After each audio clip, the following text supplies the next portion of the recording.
this whole blogging thing doesn't work out, I think my next trade's going to be handyman. It was Nice. it was so this weekend painted Hmm. the house because what? Painted the house. It's a big claim. What does that Well, mean? yeah. I mean, it's Painted. so I guess I got to qualify here. Um, our house is probably in the neighborhood 60 to 70% brick, and Hmm. then there's there's siding, which is wood, and then Yeah. what I painted this weekend were the soffits, so which is the part that's underneath the Underside. Yeah. gutter, goes Hmm. all the way around the house. Painted that, and then Yep. we painted the wood siding that we have on the front of our house, Hmm. and then I ran new electrical lines to the side. So our garage previously had one light just above it, centered. Yep.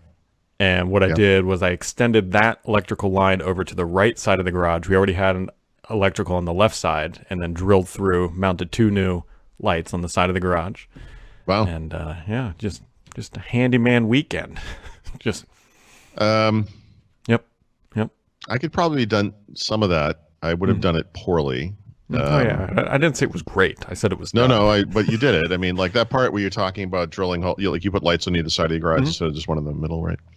I would never trust myself with that. Um, Yeah.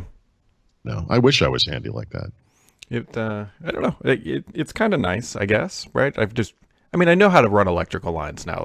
My dad taught me that when we bought this house, actually.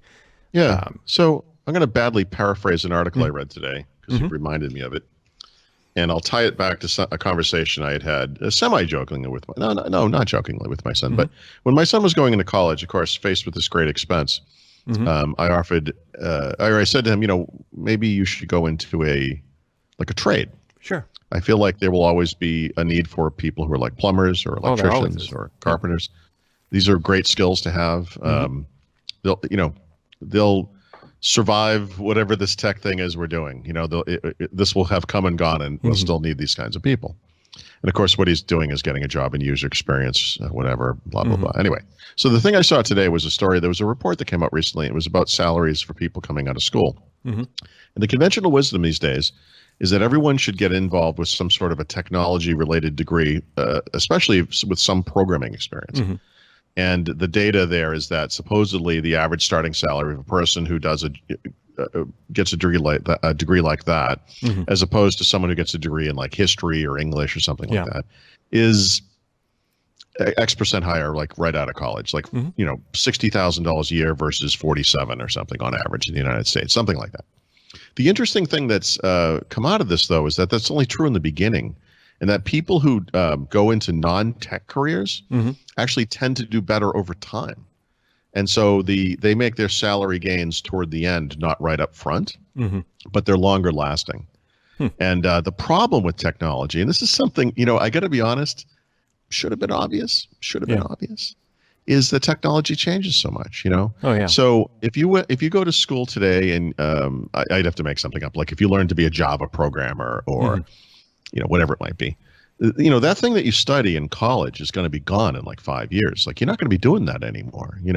And this is something we have seen. I tell the story a lot about that tech ed where we did the pre-con and the exchange Mm-hmm. guy was really mad because he was giving his job away so that exchange could be managed by Microsoft up in Office 365. And it's like, yeah, that's technology. That's That's the what I nature told of him it. at the time. That you went into this industry understanding that it was based on change. Mm-hmm. Not that things don't change with electricity and plumbing and whatever, but I mean, let's face it, we're talking about kind of foundational, literally in some cases, things and physical work and making things and fixing things and whatever. And in many ways, you could argue the biggest problem well, that's not true, but one of the big problems in the United Mm-hmm. States these days is the lack of this kind of expertise. Sure. So anyway, I guess this is a long-winded way of saying it's neat that you know how to do that stuff. Yeah. That will serve you well, I think, Or for poorly. your entire life. I Well, know. no, but it will serve you one way or the other. Yeah. Well, the way I look at it is, if I screw up the electrical, I'll probably never know, right? It's like Well, this should be. I And then, guess. oh, there's Unless Brad. you wake up one night and your house is on fire and it's like, Yeah. oh damn, I left the garage light on. I'll tell you what, though, Yeah. on that same line of trade, if Mhm. if I could deal with probably the claustrophobia, Yeah. and the inherent danger, dude. If you can get into underwater welding, you will just Oh, God. clean up. Like those I can. people make an astronomical. For one, you have to be very good because it's typically working on like oil rigs or boats or that kind of stuff. But you Yeah. can work like 2 months of the year and be done for the year. Like Yeah. it is crazy. But again, it's pretty damn dangerous because you're underwater, you're welding. There's gases involved, and they get in your helmet, No, you there's die. no way. You know, if there's You're currents, you talking die. about I could simultaneously drown and catch on fire. I don't Yeah. think so. Yeah, but That is a but horrible you could job. play Call of Duty for 10 months straight. Yeah, since we're going off in this kind of strange tangent, like I said, we had this guy came in from the insurance company, and we are getting far more repaired or replaced than we thought we were going to. He doesn't actually work for the insurance company, right? This guy is an independent contractor. They choose him specifically because he is independent of the company, and he has an unbiased view. He comes to places and whatever, and so. He actually travels around the country. So he has like a home office. He's actually from, I think he said Mississippi or Alabama, but he had a very deep Southern accent. But he spends most of the year in other parts of the country, and he never knows where he's going to be exactly. But because of the hailstorm that impacted this area, and I'm sure it's in some kind of a line, not just Pennsylvania, but probably parts of New York and Maryland, whatever. He's been up here for the past, couple of months. And that's kind of his job. And it's kind of neat. Like, I think for someone like you with young kids, or young kid, that type of thing is not necessarily what you're looking for. But with my kids being older and now about to be completely out of the house, like I think about this kind of thing. Like not about traveling around and being an insurance guy, but I mean, like what kind of mobility could occur now that I am not necessarily rooted in that one place. So it's kind of interesting. Oh yeah, like if I don't know, in an alternative life, I could very much see myself just living in an RV. Like if it was just me, and all I needed to work was a Wi-Fi connection, Right. And when I didn't have to build a podcast studio, I guess, 5G maybe. well, maybe the podcast studio would be like in an Aerostream trailer being pulled behind. It would be in the back. You would always look like you're in the same place. Physically you're in a completely different place. My wife wants to do that, so maybe you guys can have a nice future together. But I don't think I could do that on any kind of permanent basis. But like one of the things we have sort of talked about is like over time visiting like all the national parks or going to all the baseball stadiums in the country and that kind of, and we're kind of checking some off as we go, of course. But like when we were at the Great Allentown Fair a couple of weeks ago, they had a big RV thing there, and we were kind of looking at RVs, and she's like, I could totally do this. And I was like, I could do it for a summer. Maybe I should start with the summer before I commit a lifetime. But I would never to buy one. And I mean, my God, I would buy it and use it for 2 months and be like, man, I am really over this. Yeah. Like, maybe. I don't know. But yeah, I mean, it comes up for sure. Yeah, but I mean, can you imagine just like waking up in Yosemite every day? Well, yeah, that's the thing. I mean, and yeah, that is actually kind of interesting. Which, don't get me wrong, I don't mind camping, but if I could drag a home to the Yosemites, exactly, yeah, and wake up on a mattress. So, yeah, related to this is that thing that we've experienced in Europe, which is when we first started doing the home swap in whatever year that was, 2006 probably. Internet connectivity over there on a phone was terrible and expensive. And we were like Wi-Fi only a lot, and even Wi-Fi was terrible depending on where we were. And of course, over time, that now it's just like seamless. It's just excellent. It's turn the data on the whole time. Don't worry about it. We're on the cusp of this 5G thing, and of course, it's not going to hit everywhere in the country right away, if ever. But I mean, there's all these different plans to make this kind of thing happen. And if you can be online with a good connection, for me, a good connection is like I can do this. Yeah. We've done this. I mean, it's not, I wouldn't do it permanently, but I've done it on my phone. I mean, over like cellular, that changes things. I mean, it's very interesting. Yeah, it does. So there you go. It's been a great technical podcast so far. Right. Well, I guess we have some tech things to talk about. I should mention, I wrote about this, but sure enough, on Saturday, I did solve my problem with the Thunderbolt 3 dock. I asked about that. Yeah. And, it turns out, what went through my head, this is what happens, right? You never solve it when you're sitting there with your, elbow deep in the thing. You're out doing something else. I was walking around the house doing something else, and I was like, wait a minute. We've all seen that little Thunderbolt icon in the tray, right? In the tray, whatever we're calling it, the system, whatever it's called, the tray in the taskbar. And I was like, I don't think I've ever seen that on the NUC. I wonder if I'm missing something. Like maybe I need some Thunderbolt 3 software or something that will Yep. make this thing interface. I mean, well, no, I didn't. I can't say it was all showing up. Anyway, I actually found it from my NUC, downloaded it from the Intel website, and then as it was downloading, I was like, wait a minute, what if it's already in here? So I opened the start menu, I typed in Thunderbolt, and sure enough, there's a utility called Thunderbolt Control Center. I'm just bringing it up now. Hmm. And it has 3 states: always connect, connect only once, and do not connect. And it was set to do not connect. Oh, there you go. Yeah, clicked it, boop, boop, boop, started beeping, things connected, everything worked. It's fine. So here's the one thing that's kind of interesting about this, and this is actually documented by the OWC, the company that makes this dock.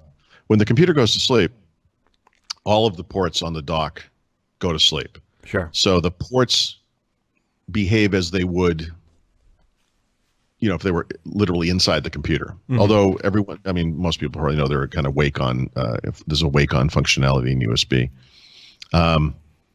Either it's not available or it's just not in the port I'm using. But, I used to be able to walk up to my computer, kind of hit the control key a couple times, and the thing would, would come on. And this is true of every computer I've used for years and years and years. Now that this is connected through the dock, and I still have a cable connected to the NUC. It doesn't support power over the Thunderbolt 3 port apparently, or maybe it's just too much power. I actually have to hit the power button on the computer to bring it out of sleep. Right, this is not a huge problem. Yeah.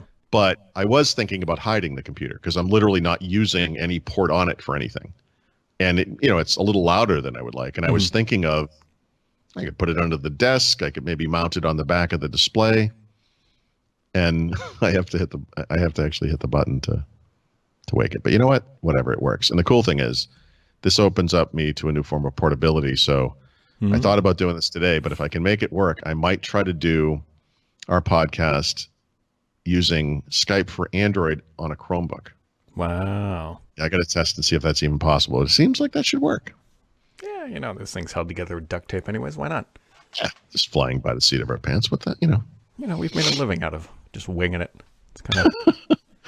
Yeah, you're going to hear some barking soon because somebody rang the doorbell. Oh, by the way, I should say, speaking of all that home stuff, I told you they're cutting down both of the humongous trees in the circle, which where I like that. We're also getting our driveway resealed, and I'm sure what's going to get sealed into it is all the wood chips from the trees that are getting cut down.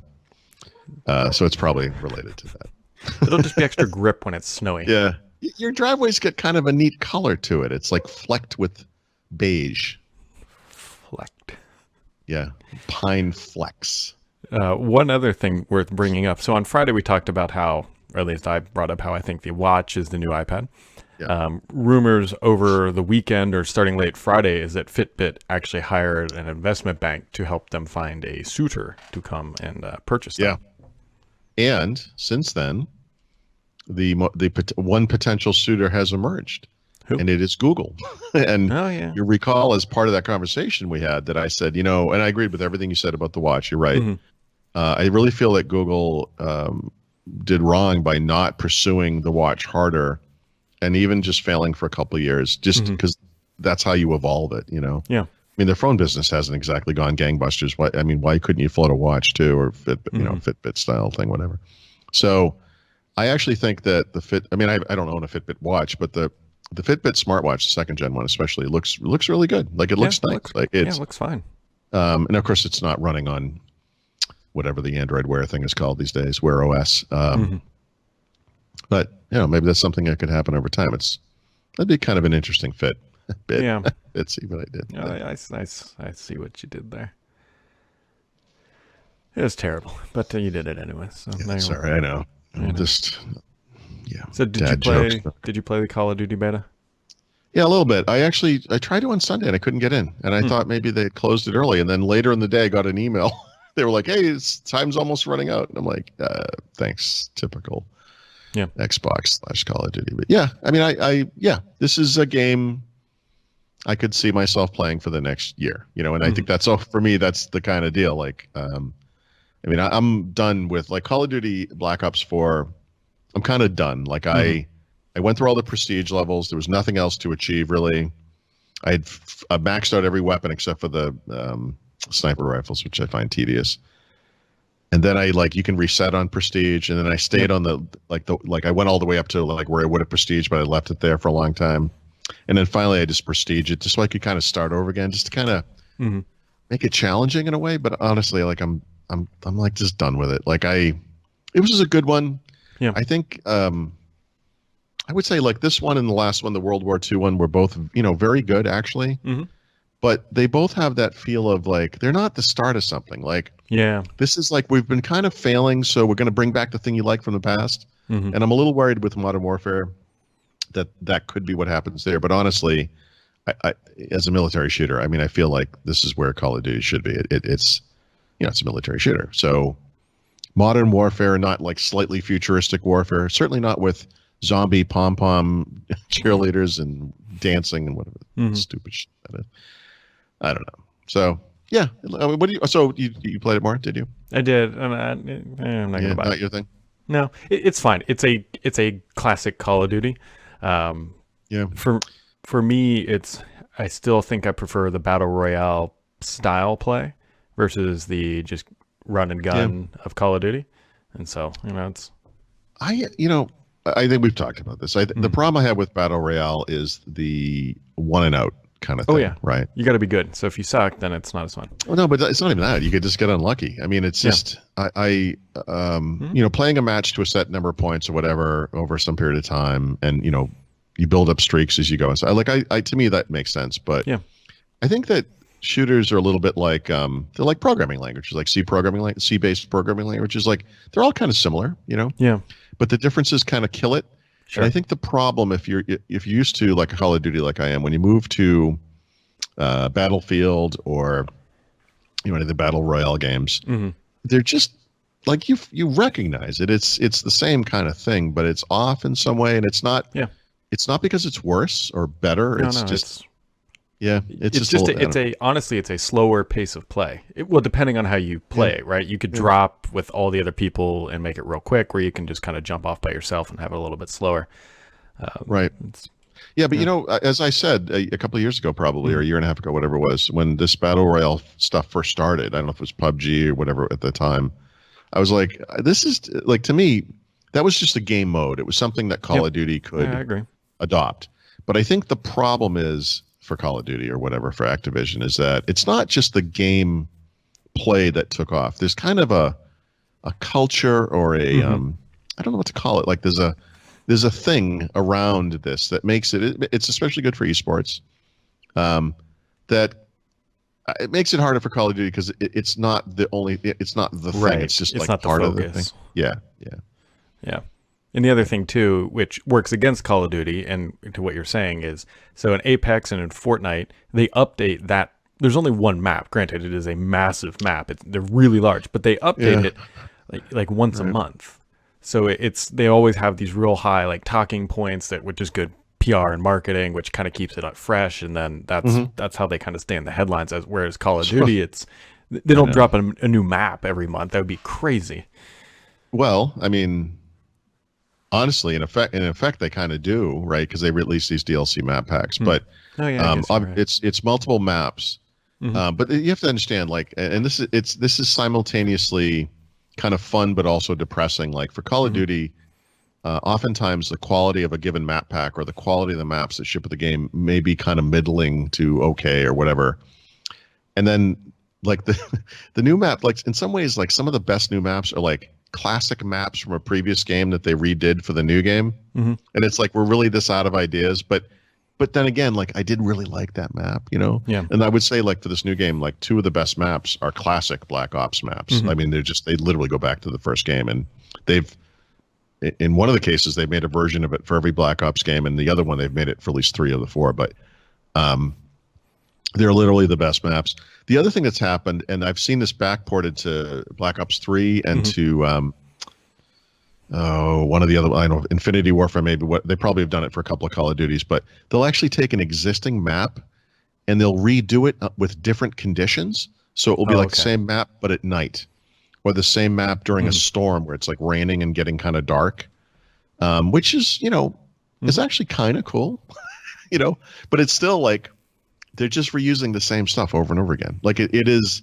emblematic of the problem with Call of Duty. The problem that I think a lot of people have with Call of Duty. It's like if I say something like, Fortnite is just the same thing over and over again. Like, what kind of complaint is that? Like, of course it is, but so is Call of Duty is literally the same thing over and over again. I mean, yep. Yeah, I don't know. So, all right, you got anything else for today, Mr. Paul? Yeah, I got lots of stuff, but this has probably been enough. Got to save something for tomorrow.